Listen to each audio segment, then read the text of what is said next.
you determine your pricing structure as a customer? The pricing that I charge? Yeah, I mean, how would you go to somebody comes to you and say, well, it's, I don't know how you Yeah. ever develop that. So I take two different routes. One is product pricing, and one is service pricing. So most of my job is service pricing, and I have figured out how much it costs me to live, how many hours I have in the week. I'm a mom. I have kids at home. I work during the day when they're in school. Like I have not worked this week. Kids have been home. Um, and then I have kind of figured out how much money I need to live, and I've split it down that way. And then I generally have a cost. Like if I do business card design, it's gonna be $125 plus the product cost. And so I know how much time it generally takes me to build that. Between our phone calls, between setting them up in my system, my design time specifically, how long it takes me to order something. If you're looking at products specifically, obviously your cost of production, right? So everything it takes to um, build whatever it is you're making.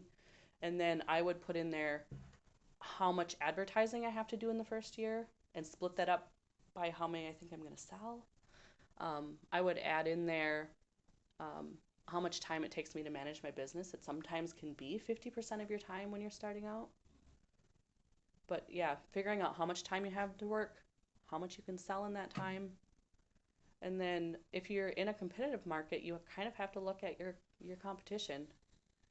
Um, when I started out, that's how I did it. I actually had your predecessor call around for me and ask, how much do you charge for logo design? How much would you charge for 500 business cards? Yep. How much would you charge for marketing consultation? I found 0 people who do marketing consultation around here.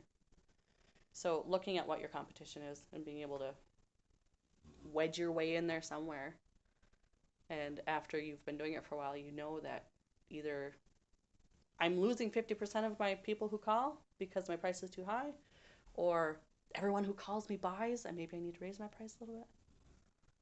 So there's a lot of different ways you can get there. Does that kind of answer your question? Yeah, yeah. I just don't know. I have no idea how that side of the business works. Yeah. I have done a couple different courses on pricing, and so based on products versus services, there are different methods there. And if you're interested in some of that, I could send you some resources on pricing, or maybe you could write that down. Yeah. Resources on pricing, because that is very important. Right.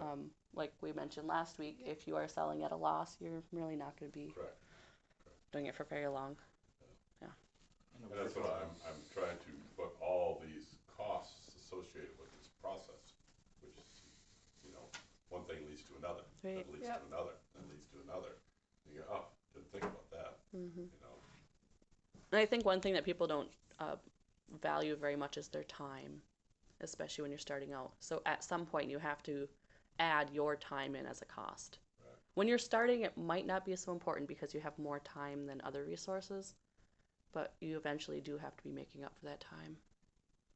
If you're working 40 hours a week on something you really love and you realize, oh, I'm making $2.25 an hour, I should have just kept the minimum wage job. Right. Kind of weird visiting with friends that are in the service industry, that you would think that providing a service you'd always want to be, as low on the price scale as you could be and still make a profit, and they've found that actually being in the middle has been better for their business than being on the low end, because they've gotten busier. It's weird that way, where it's people associate price with the quality of work that's going to be done. And what I've realized with my business is a lot of my pricing is way higher than you're going to get from anyone else. But the people that I tend to attract are the ones who will return my phone calls. They're the ones who actually want to take a Saturday and put some time into it, and then we get better results. But there still is a point that I couldn't be charging $20,000 for a date with me. I probably wouldn't get a sale in a year. Yeah. Yep. So I do still have to balance that. Yep. I was working with a startup who they wanted to do website design, and they kept saying, why do people charge so much to do these websites designs? So it can be $12,000 to $15,000 for a full website, and they're like, I know it doesn't cost, I know it doesn't cost them that much to build this website. It's, and then an asterisk, it's just their time.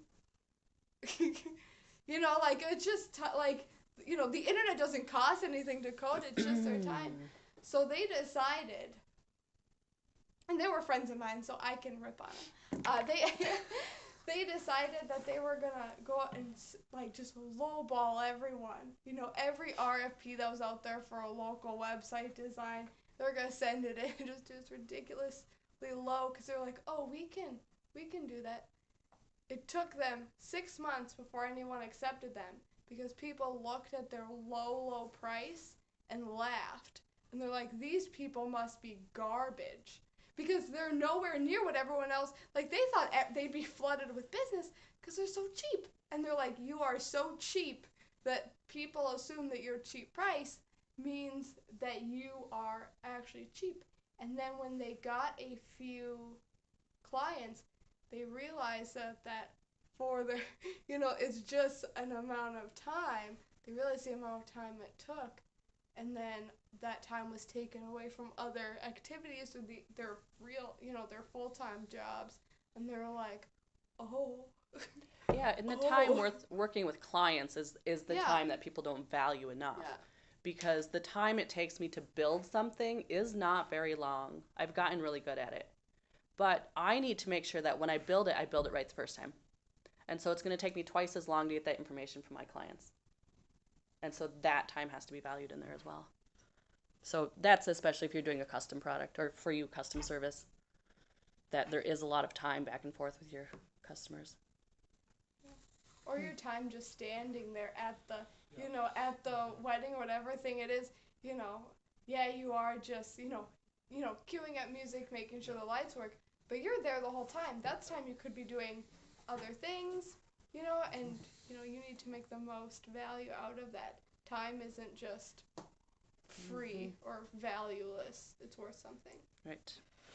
So that's pricing. Let's get back to marketing. Yeah. So what pricing is obviously part of your marketing strategy. Yeah. So you have to think about that. Yeah. Am I a high price, am I a mid price, am I a low price? And that is part of your brand.